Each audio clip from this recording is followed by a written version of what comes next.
C'est bon.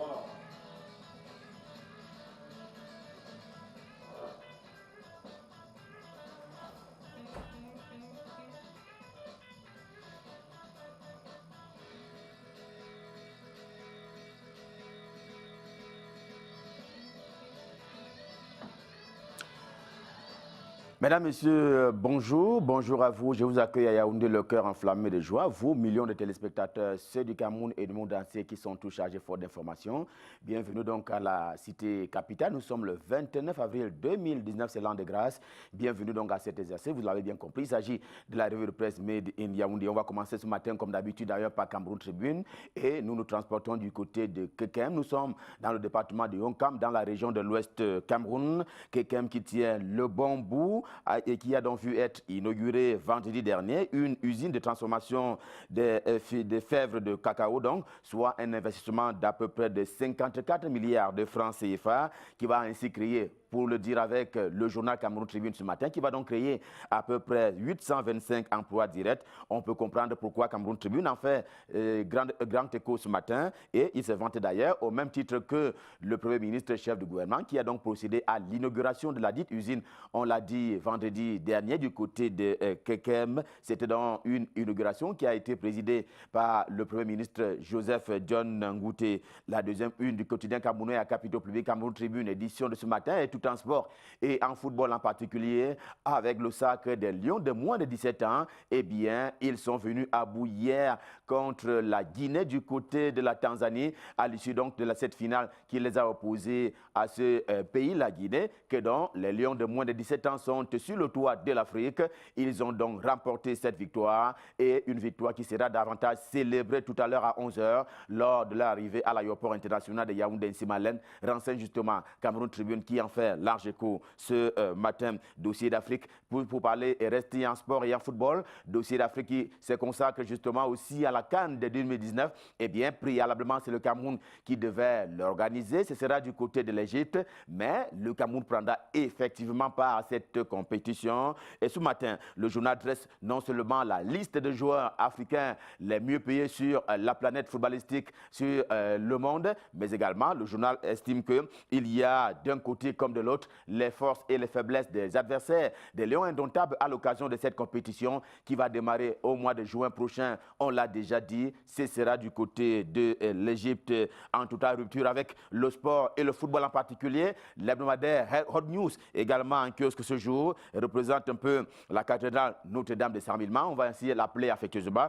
justement par extension, car le luxueux bâtiment a été inauguré samedi dernier au cours d'une célébration particulière et qui était particulièrement courue du côté du Djaïlobo et particulièrement à Saint-Milman sous la présidence de Julio Moura, qui est d'ailleurs le nonce apostolique au Cameroun et en Guinée équatoriale, mais également avec la présence de Samuel Mvondo Ayolo, qui est ministre directeur du cabinet civil de la présidence de la République. Les grands moments justement de cette inauguration sont proposés ce matin par le journal Hot News en kiosque vent de messe aussi du côté de Bala. Nous sommes dans le département de la Lekié après justement les événements de vendredi dernier. Obala, qui lui aussi a connu une prière, une messe qui a été dite, rappelle encore Essingane, une messe qui a donc été dite hier dimanche, et le journal présente cela par l'écrit et la photo. Il s'est agi d'une messe pontificale qui a été dite en cette occasion spéciale, qui clôturait d'ailleurs, dit-il, la neuvaine de prière du département de la Lekié, une neuvaine qui avait pour but justement de prier pour la paix et de prier pour les institutions de la République. Prier pour la paix, prier justement aussi pour que le Cameroun et ceux qui le dirigent, c'est ce qu'on croyait voir en ce titre justement de l'hebdomadaire sans détour, justement qui apporte du baume au cœur de ceux qui aiment avoir les dirigeants mauvais gestionnaires. Allez donc à Kondengue pour parler justement de la prison au Cameroun. Et ce matin, le journal est allé faire un tour du côté de la décision présidentielle. Il est un peu dans le petit carnet du président de la République, puisque le journal nous signale la liste des directeurs généraux d'entreprises publiques et parapubliques qui s'en vont bientôt être limogés en vertu justement des textes en la matière qui n'autorisent pas un directeur général d'entreprise publique ou même parapublique à siéger pendant un peu plus de 9 ans. Et le journal justement qui en dresse la liste ce matin s'appuie sur ce texte-là, mais également s'appuie sur le texte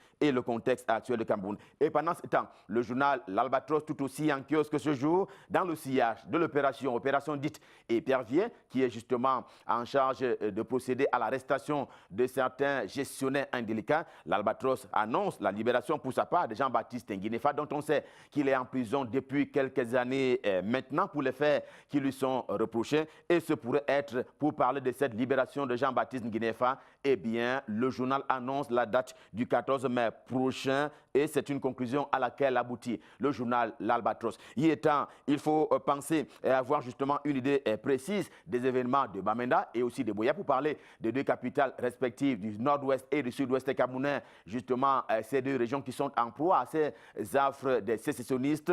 Et pour parler justement de cette situation-là, eh bien, il est question d'aller nous rendre compte qu'au Parlement camerounais, il s'est agi d'un silence on ne peut plus coupable dont parle le journal L'Avenir dans sa livraison de ce lundi. Le journal estime que le Parlement camerounais a manqué l'occasion de se prononcer sur la crise sociopolitique que le Cameroun traverse en ces deux régions, le nord-ouest et le sud-ouest camerounais. Aucun débat sur le sujet n'a eu lieu lors de la session de mars dernier, aussi bien à la Chambre basse, l'Assemblée nationale, qu'à la Chambre haute, le Sénat camerounais. Et pour le journal, il s'est agi justement d'un silence coupable, car cela aurait pu participer d'une manière ou d'une autre à renchérir ce qu'il est convenu d'appeler le vivre ensemble au Cameroun, un vivre ensemble qui est d'ailleurs promu, et c'est à la lecture de la deuxième du journal L'Avenir, qui est d'ailleurs promu pour le cas du Fundi, département du Fundi dans la région du centre Cameroun. C'est donc un vivre ensemble qui est promu à la fois par Laurent Serge Etundingwa, qui est ministre en charge justement de l'éducation de base,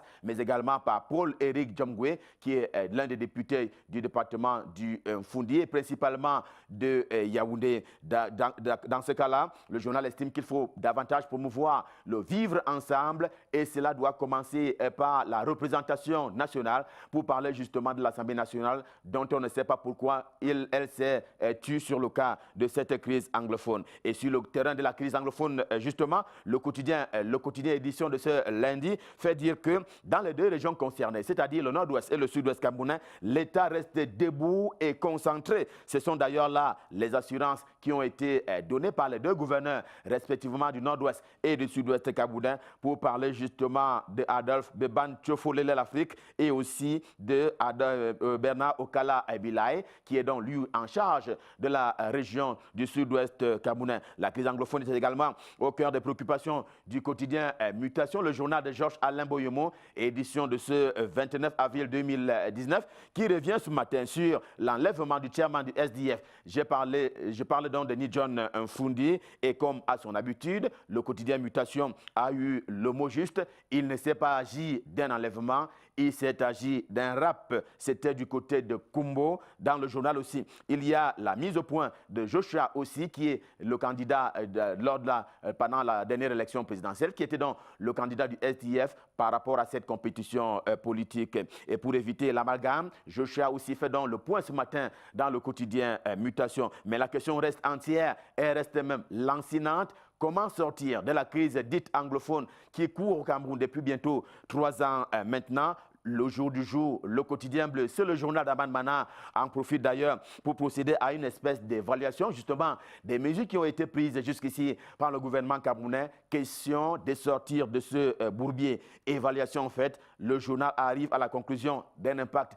on ne peut plus relatif jusqu'à ce que Paul Biya dise justement le contraire. C'est un peu là l'opinion qui est émise ce matin par le quotidien Le Jour. Et si des faits actuels se préoccupent justement de cette question de la crise anglophone, justement parce qu'il y a eu cet enlèvement de Nidjon Fundi en dressant à sa manière les dessous de cet enlèvement. Et si le journal reste préoccupé par cet enlèvement-là, il n'en demeure pas moins vrai donc, qu'il se penche lui aussi sur le train de vie de l'État, parce que précisément l'agence de notation S&P menace de mal placer le Cameroun, de mal classer justement le Cameroun sur l'échiquier du climat des affaires, du monde économique et même financier, qui est donc ce matin le journal estime que cela n'est pas des bons à loi, car il y a bien un train de mesures qui ont été prises par le gouvernement de la République, question d'assainir les finances publiques. Il en est ainsi du comptage physique des personnels de l'État qui a justement été mené de main de maître par le ministre Lupo Moutazi en charge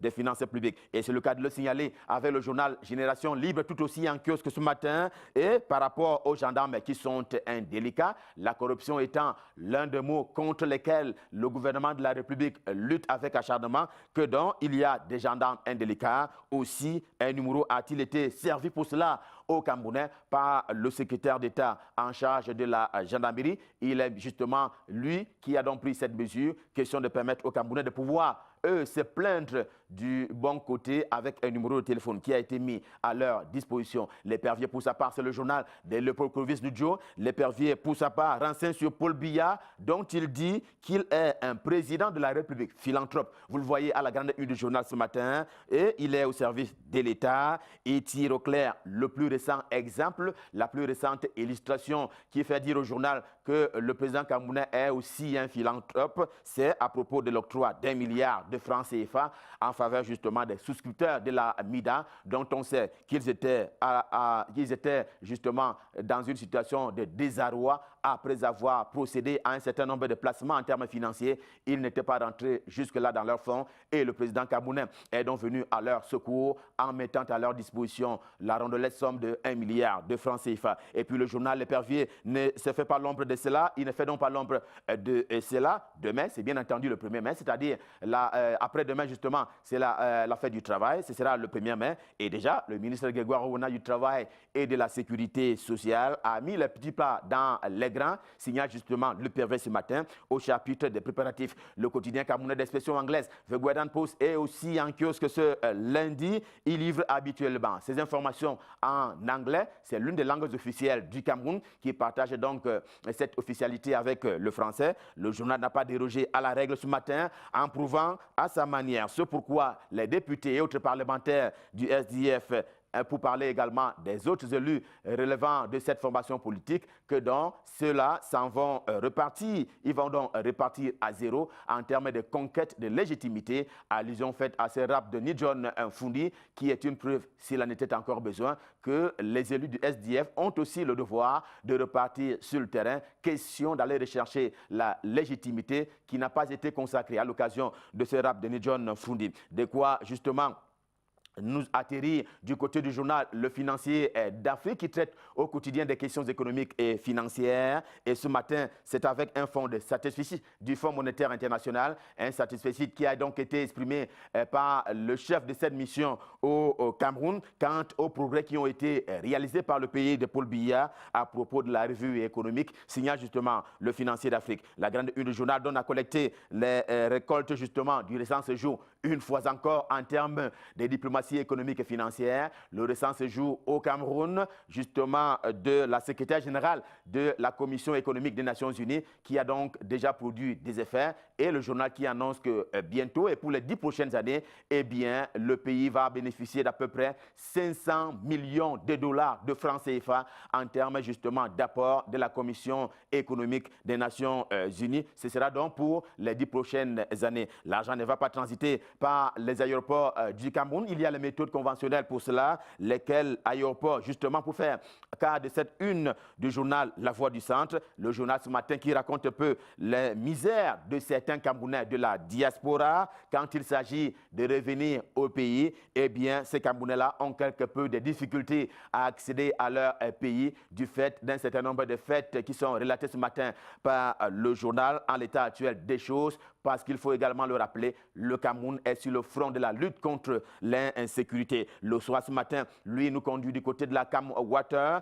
où justement coulent les réformes idoines qui ont donc été entreprises par la nouvelle équipe dirigeante de la Cam Water. La deuxième une du journal ce matin renseigne là-dessus, parce qu'il s'agit justement de contribuer de façon efficace à ce que l'eau soit disponible partout et pour tous les Camerounais. Et c'est ce que le journal appelle service public de l'eau. Et qu'au matin de ce lundi, c'est félicite de celles qui ont été prises justement pour parler encore des réformes. Et ce matin, se félicite justement des mesures qui ont été prises par le ministre Luc-Paul Moutazeu en charge des finances, au point où, et on l'a dit tout à l'heure, le Fonds monétaire international a dit oui s'agissant de la viabilité budgétaire du Cameroun et des droits donc comme services et succès qui ont donc été remportés par le Cameroun en attendant sans doute la 4e victoire, conclut le journal édition de ce jour. Et puis, dans 2 jours seulement, il y aura donc cette célébration de la fête internationale du travail. Ce sera le 1er mai. Le journal L'actualité édition de ce jour a commis pour cela une espèce de caricature s'agissant du monde socio-professionnel du Cameroun.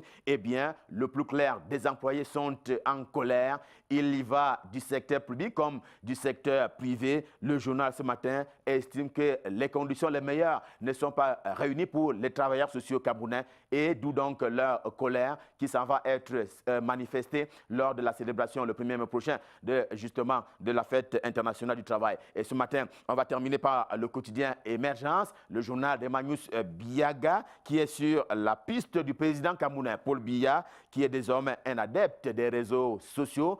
Pas un seul jour sans que le peuple camerounais n'ait droit à un tweet présidentiel. Eh bien, pour le journal, il s'agit de décrypter ce nouveau phénomène, cette nouvelle attitude du président camerounais depuis qu'il a accueilli les lions indomptables du Cameroun du côté du palais de l'Unité à étudier. Eh bien, Paul Biya est définitivement rangé dans les réseaux sociaux. Il n'y a plus de jour sans que Paul Biya ne tweete question, lui, de communiquer avec son peuple, mais également avec l'extérieur. C'est un peu un phénomène qui est décrypté ce matin par le journal, qui donne d'ailleurs la parole à un expert. Question de dire ce pourquoi Paul Biya est désormais, comme le plus clair des Camerounais, un adepte des réseaux sociaux. Et avec cela, nous mettons un terme à la revue de presse Made in Yaoundé, édition de ce lundi. C'était le premier rendez-vous de la semaine. Le cœur enflammé de joie, nous vous avons servi. On prend rendez-vous pour demain quand il sera 7h pour le même exercice. Pour le moment, je mets le cap sur Douala pour retrouver Michael Tipkio pour la suite et la fin de la revue de presse. Bonjour Michael, c'est à vous à Douala.